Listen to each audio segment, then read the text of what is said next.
अस्सलाम वालेकुम भाई जी। कल तुसी सुनी हुनी खबर मौलाना तारक जमील साहब के वड्डे बेटे तो छोटे बेटे जिहड़े उन्होंने अपने आप नूं गोली मार लई। भाई गल तां इसे तरह वा, लेकिन तोबा नाउज़ बिल्ला झूठे यूट्यूबर झूठे भाई जी जिहड़े सोशल मीडिया ते इन्हां नूं भुल गया मरना। लोकी रंग बिरंगियां खबरां चलाई जांदे। ओ खुदा दिओ बंदिओ, कदी बंदा क बंदा देख लिया करो मोहरला भी। तुसी मौलाना तारक जमील साहब का नाम यूज़ करके उन्हां दे बेटे की वफात नूं गलत तो गलत रंग देई जाने आ। खुदा दा खौफ करो भाई, तुसी नहीं मरना। या तो कहो भी थोनू गल दा सही दा पता नहीं आ, फिर तो रंग बिरंगियां छड्डो।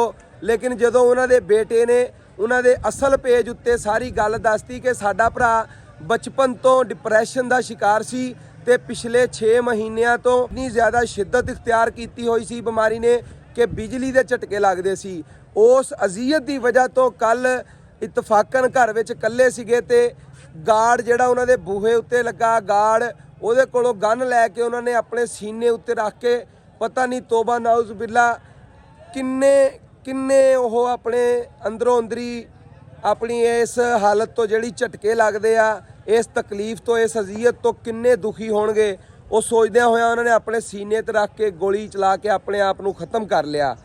अल्लाह ताला नूं जो मंजूर सी, जिस तरह उन्हां दी मौत लिखी हुई सी, वो वाकया हो गया।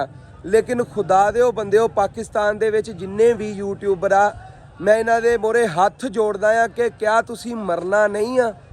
कोई कही जांदा उन्हां दी कातल उन्हां दी बीवी निकली, कोई कही जांदा उन्हां नूं गोलियां मारियां गईयां, कोई कही जांदा उन्हां दा बिजनेस संभालण वास्ते कीता है कुछ। तोबा नाउज़ बिल्ला। या अल्लाह, मैं कि सोचदा सीगा कि इन्हां नूं ना इन्हां नूं सिर्फ कोई भी होवे, इन्हां ने अगला बंदा नहीं देखना हुंदा। ये देखना सिर्फ भी वायरल आ, ऑडियंस आ, सोशल मीडिया च इन वो बंदा जिहदे नाल कोई मामला हो गया। तुसी ज़रा ये तो सोचो उन्हां दे घर इस टाइम की माहौल होऊ। तुसी मौलाना तारक जमील साहब दा सिर्फ अपने ज़हन च रखो कि वह किन्ने अच्छे इंसान आ, किन्ने नेक इंसान आ। उन्हां दे दिल ते की बीत रही होऊ। कसमे मैं उन्हां दे बाई दा मैसेज सुनिया, जिहड़ा वो मैसेज उन्हां दी आवाज़ तो महसूस हो रहा सी। उन्होंने दस्सिया भी वीडियो दे विच बकायदा कि मैं किन्नी मुश्किल नाल ये रिकॉर्ड कर रहा वां, ये मैनू पता किन्नी तकलीफ च मैं, उन्होंने कहा। बाकी मैं भी यही रिक्वेस्ट करनी है वीरे, अज उन्हां दा जनाजा होएगा, मैं रिक्वेस्ट करदा सारे मुसलमाना भरावां को, देखो लखां करोड़ां लोगों वास्ते मौलाना तारक जमील साहब हदायत का जरिया बने। सिर्फ इस चीज़ को मद्देनज़र रखते हुए उन्होंने वास्ते 3-3 वारी सूरत इखलास की तलावत करो, दरूद शरीफ की तलावत करो, तो मेरे वीर सोने उन्हों की रूह नूं साले सवाब करो। ठीक आ मेरे भरा, लाजमी जिन्ने भी वीडियो देखते हैं गांह तो गांह शेयर करो। 3 दफ़ा सूरत इखलास की तलावत करके मौलाना तारक जमील साहब के बेटे की रूह नूं साले सवाब कर दो। देखो दोस्तों, ये दुनिया वा वक्त अज का दिन लंघ जाना, दोपहर की रोटी खानी आपां, मुड़ रात की खानी, फिर सौ जाना, फिर अगला दिन चढ़ जाना, है गल भुल जानी। दोस्त जे कुछ कर सकते हैं दुनिया दे विच अच्छा कर जो, माड़े नूं मद्देनज़र रखते हुए अच्छा कर जो। यही बाई जी नाल जाना है, मैं तुहानूं दस देवां। देखो डिप्रैशन की जे तुसी तफसील देनी है ना, वजाहत करनी, तो डिप्रैशन की बीमारी की वजाहत करो इस वीडियो के थल्ले। लोगों नूं इलम होवे कि डिप्रैशन की बीमारी जिहड़ी आ किड्डी वड्डी आ। देखो उन्हां दा बिजनेस लैवल किन्ना सीगा, उन्हां दे वालिद साहब नूं अल्लाह ताला ने पूरी दुनिया च इज्जत दित्ती है।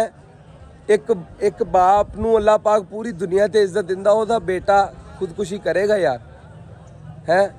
सही सलामत होवे, दिमागी तवाजन ठीक होवे, जिहदा डिप्रैशन की शिकारी दिमाग नाल ही कनैक्शन है ना उहदा, जिहदा बेचारे का दिमागी तवाजन सही होगा, वो इंसान कभी भी अपने आप को गोली मारूगा। जिन्होंने रब ने इन्नी इज्जत दी दुनिया च, लोग उन्होंने हथ चुम के रो रो ताहा मार मार के उन्होंने दुआवां करवाते हैं, तो उन्होंने औलाद आ वो। अल्लाह पाक उन्होंने जन्नतुल फिरदौस आला मुकाम ता फरमाए, अल्लाह ताला उन्होंने मगफिरत फरमाए, तो तमाम उम्मते मुसलमान हदायत ता फरमाए। खास करके पाकिस्तानी यूट्यूबरां नूं भाई अल्लाह ताला हदायत था फरमाए। आमीन सुम्मा आमीन, जज़ाकल्लाह।